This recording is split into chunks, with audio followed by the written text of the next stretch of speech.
माझा जो पती म्हणजे कृष्ण आहे ना, तो मी झोपली तरी जागतो आणि मागे पुढे सदा राहे सांभाळीत आलिया आघात निवाराया. मी झोपली तरी तो जागतो, मी चालत असली तरी तो चालतो, मी थांबली तरी तो माझ्यासाठी चालतो. जमेल का? मीराबाईंचं हे उत्तर ऐकून त्या ठिकाणाहून गायबच झाला. भक्त भोले असावे, पण मात्र भक्ताने बाहेरून थोडं कठोरच असावं. का कठोर असावं? भक्ताने पूजन अर्चन करावी. का करावं? हे कर्मकांड काटे.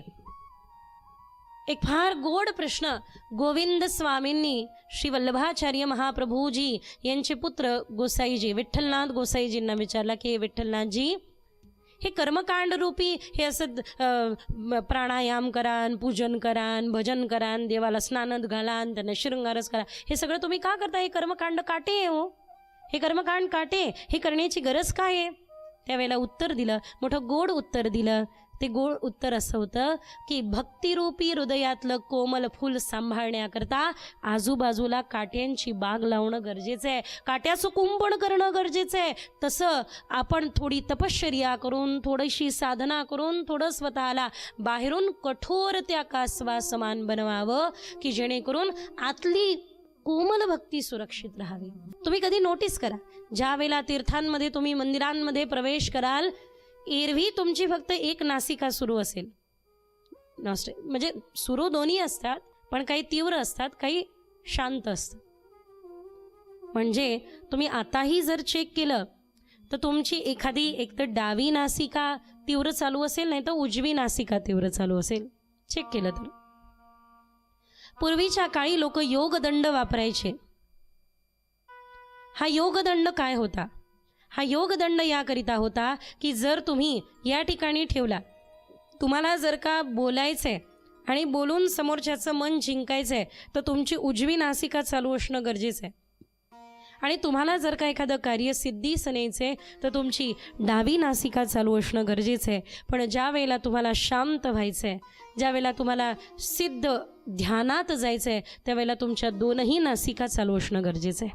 ज्या वेळेला प्रवेश करता तुम्ही त्या कासवाचं दर्शन घेऊन, त्यावेळेला सगळ्यात पहिले तुम्हाला कासार समाजाची दिंडी ज्यांनी आरंभ केली त्या संत श्री महादेव कासार बाबांचं दर्शन होतं. 4 दरवाजे आहेत.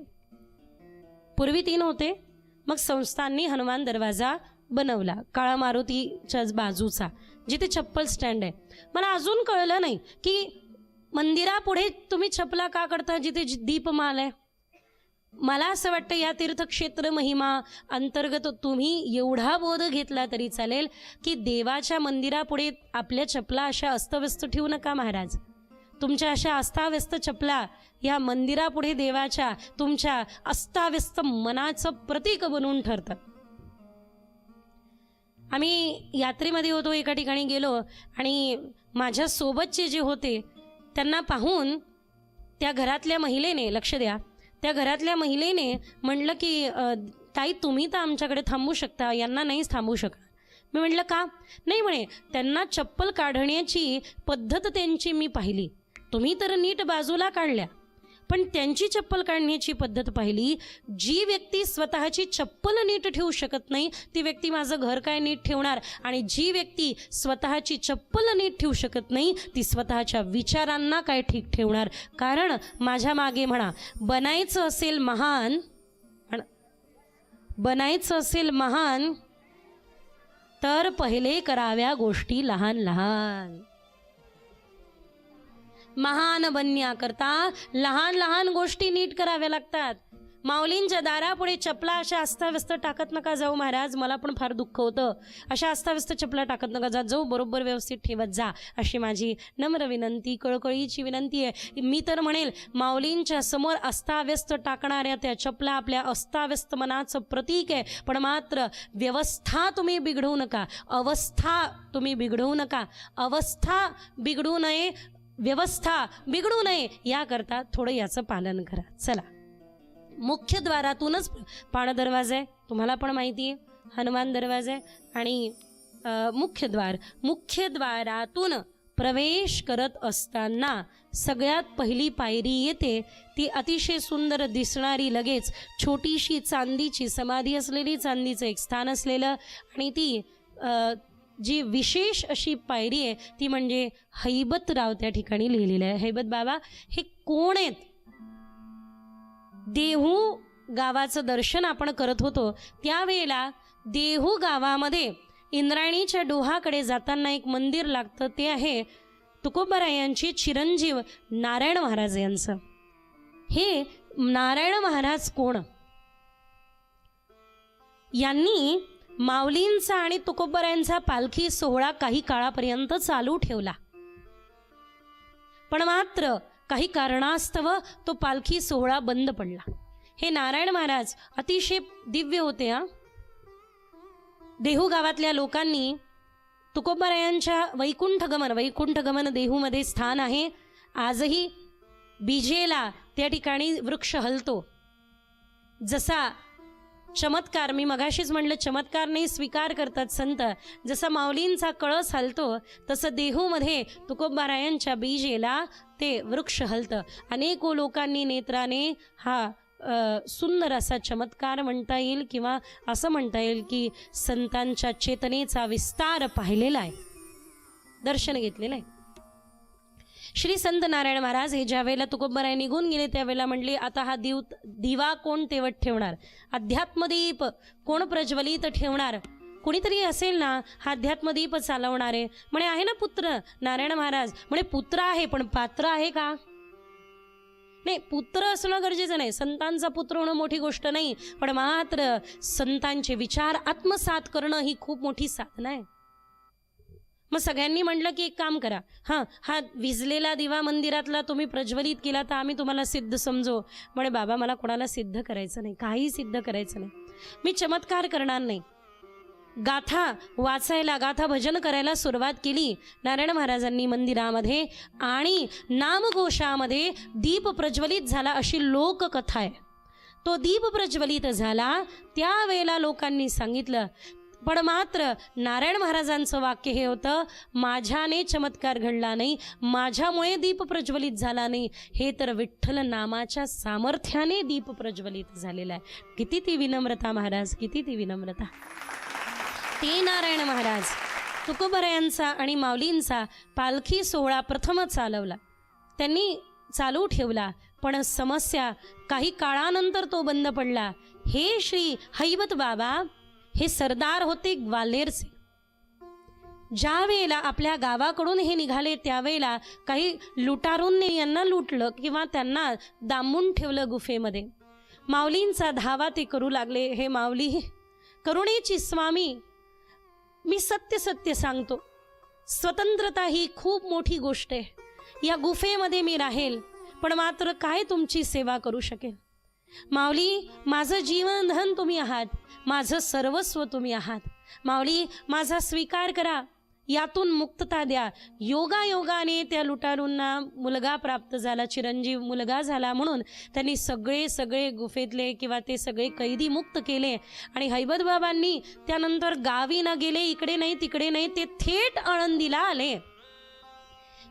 आळंदीला आले आणि आपलं संपूर्ण जीवन समर्पित केलं. म्हणून मंदिरातून प्रवेश जरी आपण केला तरी मात्र हैबत बाबांच्या नंतर त्यांनी पालखी सोहळा चालू ठेवला.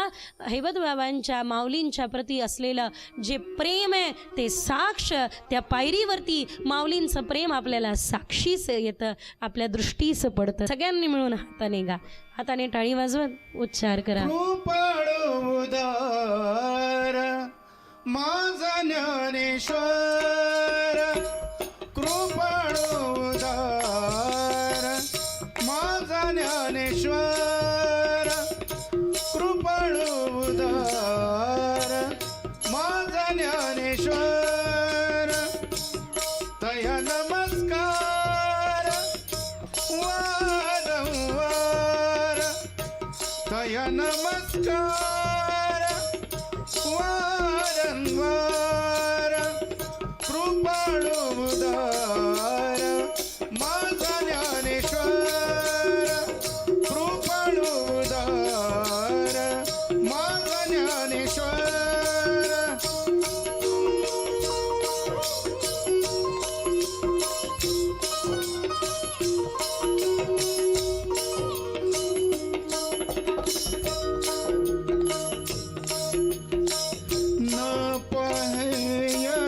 कुळाचा विचार न पाहियाती कुळाचा विचार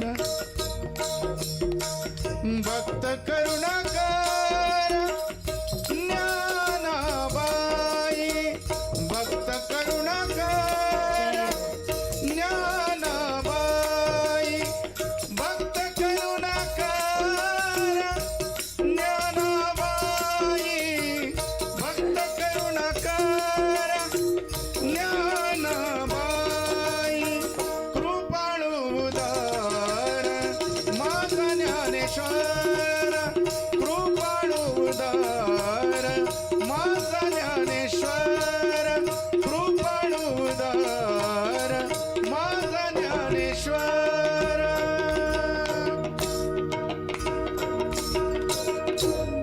माऊली ज्ञानेश्वर महाराज की जय हो. तुम्हाला कल्पना आहे की माऊलींच्या पूर्ण आजूबाजूला किती मारुती आहे? 11. म्हणजे मंदिराच्या आजूबाजूला 4 आणि संपूर्ण परिसरामध्ये 11. आणि अगदी प्रवेश केल्यानंतर डावीकडे ज्या वेळेला तुम्ही चालायला लागता थोडंसं वरती चढल्यावर हैवत बाबांची गळ्यामध्ये वेणा घातलेली मूर्ती आणि बाजूला सुंदर पांडुरंगाच्या मूर्तीचं दर्शन आपल्याला होतं, बरोबर. तिथून खाली उतरलं, थोडंसं पुढे गेलं की एकनाथ महाराजांचा पार त्या ठिकाणी आपल्याला दृष्टीस पडतो. लक्ष द्या.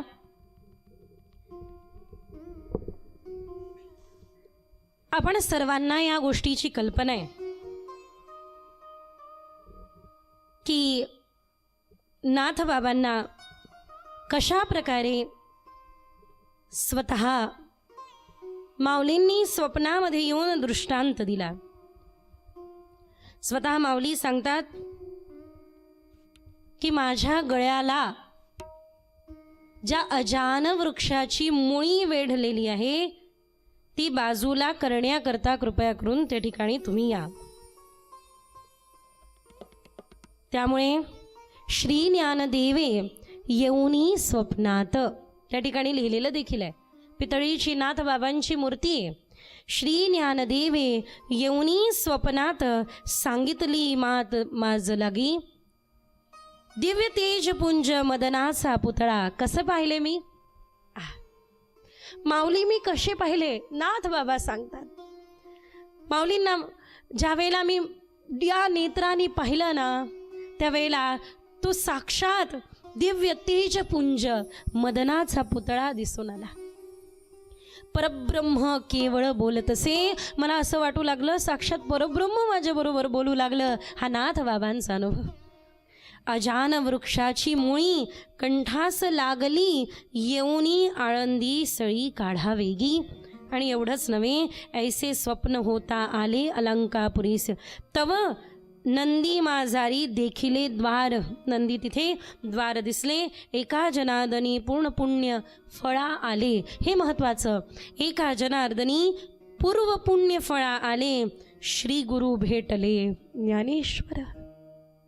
मी एक पुस्तक वाचलं महाराज. कदाचित माझे शब्द कमी पडत आहे कारण काही भाव प्रगट करण्याकरता वस्तूंची गरज असते. आपण फूल देऊन हार गळ्यात घालून तो भाव प्रगट करतो. आपण काहीतरी देऊन, कधी शब्दाने प्रगट होऊ शकले नाही तर काहीतरी देऊन प्रगट करतो. पण काही शब्द पण अपुरे, काही कृती पण अपुऱ्या, त्यावेळेला मात्र मौन होऊन जावं असं वाटतं. असं वाटतं बस आता काय बोलावं. नाथ बाबांचा अनुभव ऐका. ज्या वेळेला नाथ बाबा प्रवेश करतात समाधीमध्ये, माऊलींचं दर्शन करतात, म्हणताय भेटले ज्ञानेश्वर, गुरु रूप ज्ञानेश्वर भेटले हे सांगताय. त्यावेळेला त्या पुस्तकामध्ये जे विवरण होतं ते इतकं मधुर होतं. त्यावेळेला नाथ बाबांना असं वाटतंय की जणू माझा एक हात हाताला भेटतोय दुसऱ्या, जणू माझेच नेत्र नेत्राला भेटत आहे, जणू माझंच हृदय हृदयाला भेटत आहे. कारण माऊलींना पाहून, त्या चेतनेच्या उत्थानाला पाहून, त्या चेतनेचा विस्तार पाहून नाथबाबांची ही अवस्था झाली. आजही एक संशोधन झालं, काही लोक आले आळंदीमध्ये ऑरा चेक करण्याचं ते मीटर लावलं. त्यावेळेला त्या लोकांची अनुभूती ही होती की इथे नाद, एकमात्र चिन्मयी सृष्टीचा नाद आहे. संपूर्ण विश्वाला चैतन्य जर का कुठून प्राप्त होत असेल, संपूर्ण जगत चैतन्य जर का कुठून प्राप्त करत असेल तर माऊलीच्या समाधीमधून प्राप्त करत आहे. आणि समाधी प्रकरण नामदेवरायांनी जे सांगितलं त्यामध्ये सांगितलं की आळंदीतली 108वी समाधी आहे. त्या अगोदर माऊलींनी 107 वेळा समाध्या घेतल्या. समाधी प्रकरणामध्ये 108वी समाधी. चेतनेचा किती विस्तार की नाथबाबांना असं वाटतंय की मी मला भेटतोय, मी मज हरपून बसले ग सखी, मी मज हरपून बसले ग. मी माझाच हात पाहते का, मी माझ्याच नेत्रांना पाहते का, मी माझ्याच हृदयाला आलिंगन देत आहे का. ही अनुभूती, ही प्रचिती नाथबाबांची. त्या ठिकाणी ज्या वेळेला तुम्ही नाथबाबांच्या पारासमोर आळंदीत उभा राहाल ना, त्यावेळेला नाथबाबांच्या या अनुभूतीला स्मरण मात्र अवश्य करा. काय व्हायचं, पूर्वी ग्रंथ छापलेले नसायचे, हस्तलिखित प्रतिमा त्यात तयार व्हायच्या. एकाने हस्तलिखित लिहिलं, दुसऱ्याने हस्तलिखित केलं, तिसऱ्याने केलं. पण असं हस्तलिखित करता करता आपण ते कानगोष्टी खेळतो ना, कोणी पाणी म्हटलं तर ते पूर्ण होता होता होता होता होता होता राणी होतं. अहो पाणी म्हटलं होतं, पण कान गोष्टीसारखं कानामध्ये शब्द बदलता बदलता राणीपर्यंत येतात, नाही का. तसं ही हस्तलिखित प्रत अशुद्धी त्यामध्ये काही आल्या होत्या. त्यावेळेला नाथबाबांनी ते अशुद्ध केल्या. म्हणून नाथबाबांच्या पारापुढे उभं राहिलात की मात्र माऊलींचे आपल्यावर असलेले अनंत उपकार आणि माऊलींच्या चेतनेचा विस्तार हा कधी विसरू नका. रांगेमध्ये पुढे जा. पुढे गेल्यानंतर आपल्याला प्रवेश करण्या अगोदर फार कमी लोकांना माहिती आहे, एका बाजूला एक समाधीचं दर्शन आहे आणि त्यानंतर एका बाजूला गणेश आहे, श्री गणेश. ती समाधी कोणाची आहे माहिती आहे? चारही भावंडांना ज्यांनी आपल्या खांद्यावरती खेळवलं, अंगा खांद्यावरती खेळवलं, त्यांची ती समाधी. कधी दर्शन करा. मग प्रवेश करतो आपण वीणा मंडपाचं, नंतर दर्शन करू. मी ज्या वेळेला आमचे पूर्व विश्वस्त ज्ञानेश्वर दादा वीर यांना विचारलं की हे मंदिराचं काम कोणी केलं, तुम्हाला आश्चर्य वाटेल, तुम्हाला माहिती असेल तर, मला कल्पना नाही. तुकोबारायांनी हे मंदिराचं काम केलेलं आहे, तुकोबारायांद्वारे, असं त्यांचं म्हणणं होतं. ज्या वेळेला आपण प्रवेश करतो वीणा मंडपातून, त्यावेळेला आपल्याला एका बाजूला कीर्तनाचा स्वर, तर आपल्या जीवनामध्ये सगळ्या प्रकारच्या दुःखाचा त्याग स्मरण होतो. पुसट पुसट समाधी दिसू लागते.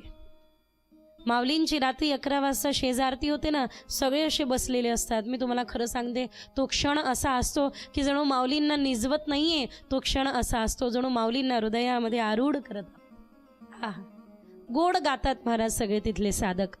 ज्या वेळेला आपण पुसट पुसट समाधी दिसू लागते आणि उंच उंच असं होऊन आपण पाहू लागतो, दिसते का, दिसते का, काहीतरी दिसतंय का, त्यावेळेला तो पंढरीनाथ आणि रुक्मिणी आई साहेबांचा अगदी गोजीरवाणा चेहरा दिसू लागतो.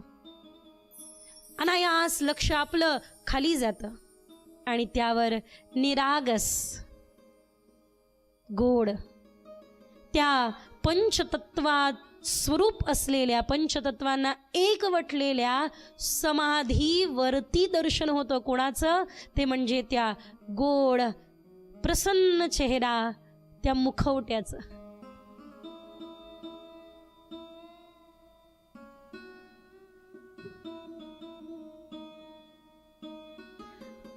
मस्तकावरती चांदीचा मुकुट, तो ते बाल स्वरूप निरागस. पाहताच क्षणी या तीर्थामध्ये प्रवेश करत असताना जीवन तीर्थ होऊन जातं महाराज. मी सत्य सांगते, गंगा उगमापासून संगमापर्यंत पवित्र आहे, पण जिथे जिथे संतांनी तप केलं ते तीर्थक्षेत्र म्हणवल्या गेले. ही आपली तीर्थक्षेत्र महिमा कथा आरंभापासून शेवटापर्यंत जरी पवित्र असेल, पण आळंदीच्या तीर्थ महात्म्याची कथा हे आपल्या देखील तीर्थक्षेत्र महिमा कथेतलं तीर्थ आहे असं म्हटलं तरी चालेल. हे आपल्या कथेतलं तीर्थ आहे. गंगा उगमापासून संगमापर्यंत पवित्रच असते. कथा प्रारंभापासून शेवटापर्यंत सुंदरच असते. हरिकथा आहे ती, हरि अनंत हरिकथा अनंत. पण जिथे साधकाने तप केलं ते तीर्थ म्हणतात. म्हणून तीर्थक्षेत्र महिमा कथेतलं तीर्थ देखील काही असेल तर आळंदीचं महात्म्य. ती पुसट दिसणारी समाधी आता स्पष्ट होऊ लागली. जीवन देखील तसंच स्पष्ट होऊन जातं. आत्तापर्यंत खड्यातून गहू निवडत बसलो होतो आणि खड्यातून गहू निवडताना पुनरपि जन्मम पुनरपि मरणम जननी जठरे पुनरपि शयनम या चक्रव्यूहात अडकलो होतो. अरे गरजेचं नाही, खड्यातून गहू वेगळं करणं गरजेचं नाही, गव्हातले खडे वेगळे करणं गरजेचं आहे. म्हणजे मूर्ती पहिलेच मूर्ती आहे, दगडामध्ये पहिलेच मूर्तित्व आहे, पण आपल्याला अनावश्यक भाग काढावे लागतात. अगदी त्याच प्रकारे माऊलींच्या समाधीचं दर्शन करताना लक्षात येतं की या व्यक्तीमध्ये दिव्यत्व पहिलंच आहे, अनावश्यक भाग बाजूला सारावे लागतात. निरागस माऊलींसारखं जीवन करावं लागतं. ती समाधी समअधी म्हणजे समान बुद्धी, ती बुद्धी समत्वाला जाऊन पोहोचते त्या सुंदर समाधीचं दर्शन केल्यानंतर. ते पंचतत्व साक्षी आहे की या पंचतत्वा पलीकडे चैतन्याचे उत्थान, चैतन्याचा गाभा, कैवल्याचा पुतळा प्रगटला भूतळा, चैतन्याचा जिव्हाळा ज्ञानोबा माझा. ज्ञानाचा सागर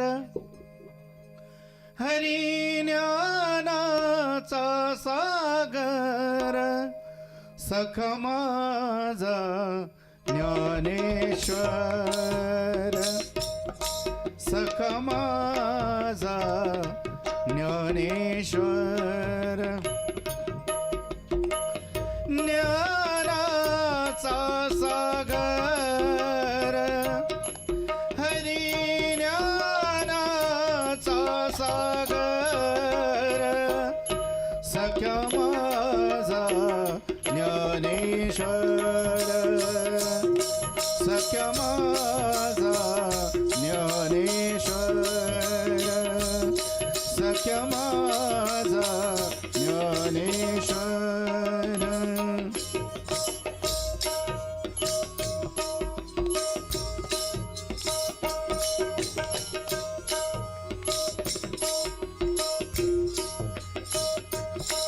ऐसे करेगा माझा बाबा, ऐसे करेगा माझा बाबा, ऐसे करेगा माझा बाबा,